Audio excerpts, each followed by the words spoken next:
Hindi ko alam kung paano ko nagawa pero napaniwala ko yung asawa ko na uuwi ako bukas pero in reality, uuwi ako ngayon. After 5 weeks, sa wakas makakauwi na rin ako. Kahit na antok ako, wala akong magagawa pero kailangan talaga mag-impake dahil gusto ko na talagang umuwi at ayokong mamiss yung flight.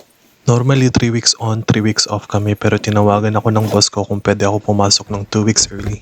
Since kailangan ko ng pera, pumayag ako. Dumating ako sa trabaho noong April 7 tapos ngayong May 13 pauwi na ako sa wakas. Mahirap talaga ang LDR kami ng asawa ko bago siya dumating dito sa Alaska. 3 years kami naging LDR pero ngayon sa wakas dumating na siya dito noong February.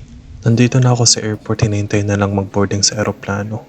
Lahat ng 13,000 trabahador dito sa Alaska, North Slope, kailangan lumipad, walang nakatira dito. Kahit naging mahal yung mga gas, hindi naman namin sagot ang eroplano papunta at pauwi dito. So sagot ng company. After 1.5 hours sa eroplano, nakarating na kami dito sa Anchorage, Alaska. After 2 hours dito sa bahay, nag-update yung asawa ko na pauwi na daw siya. Excited talaga ako na supresahin siya after 5 weeks na nasa trabaho. So nakita ko sa CCTV papasok na siya at paakyat na siya sa kwarto. Talagang wala siyang idea na nandito ako ngayon sa Anchorage na naghihintay sa kanya. So ito guys, panoorin natin yung magiging reaction niya. Munti ka nang nasira yung plano ko dito dahil yung tablet nakatuob. Lagi niyang iniiwan na nakatayo yung tablet. Nakalimutan ko rin patayin yung ceiling fan, so lagot.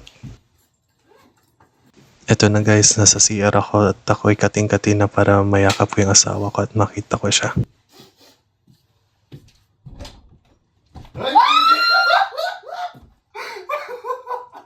Surprise! Grabe talaga yung saya ko na nakita ko siya. Ako dati napapanood ko lang yung mga ganito at nagsasana all. Pero ngayon ako na yung nagbibideo. Surprise, baby! Grabe naman guys yung mga ngiti nyo, abot sa tainga nyo.